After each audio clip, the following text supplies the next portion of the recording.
Hello everybody, Animation Trainer here, and today we're going to talk about Back to the Future, Part 2. Now, like I said, these reviews were requested by Corey's Reviews. So, I wanted to give a shout out to him, and so, let's get started with the review. So, the story is pretty much a continuation of the first one, where right after Marty gets back from going from the past, he has to go back into the future so that he can save his son, stop his son from going to jail. And yeah. And also what another thing that happens is that right after they get back from that, Biff takes over the time machine temporarily, and then the world is all under his idea, and he becomes rich and famous and stuff. So yeah, that's pretty much what happens in the. So yeah. Now, if I do have a problem with the film, alright, I'll just get all the negatives out of the way. I only really have like 3, and it's that the story is all over the place. Like, they have you remember way too many things about the danger of time traveling. Like, in fact, even sometimes they don't even follow those rules. Like, they say that if you meet your future self, or if you meet your past self, you could cause a huge chain collision of events. But that's just, but I don't know how to say it, but it just doesn't feel correct.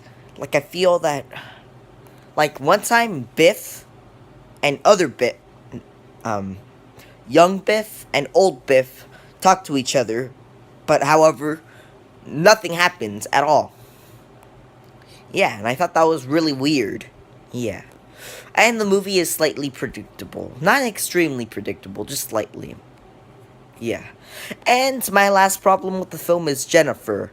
At first, it seemed like she was gonna be a nice addition to the cast. However, she does nothing in the film. They just bring her along, but then she's put to sleep, and then she wakes up, gets put to sleep again, and then they just leave her at her house, and then she does nothing for the rest of the film. Yeah.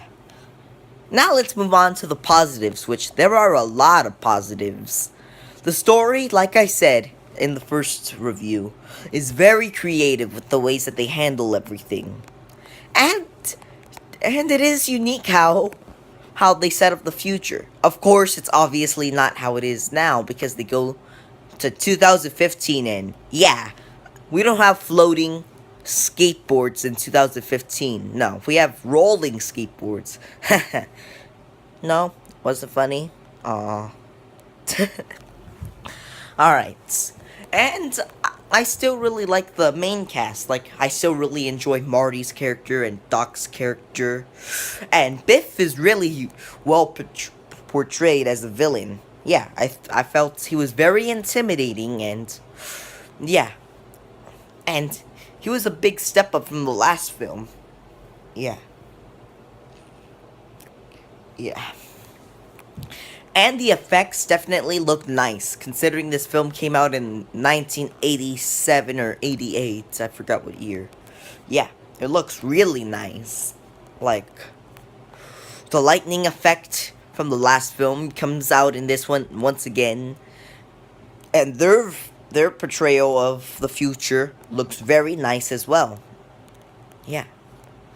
And I also really like all the action scenes that the movie puts out, like towards the end, like when Marty's trying to get that book from Biff, and that car scene. Yeah. This film is almost as good as the original. It's not as good as the original, though, but it's still a very good film. Yeah. So on a scale of 1 to 10, I'd have to give this a 9 out of 10, for sure. Yeah. But thanks for watching, everybody. And I'll see you guys when I have to review Spider-Man 3. Yeah. But thanks for watching, everybody. And like I said, I'll see you in the next episode. So goodbye.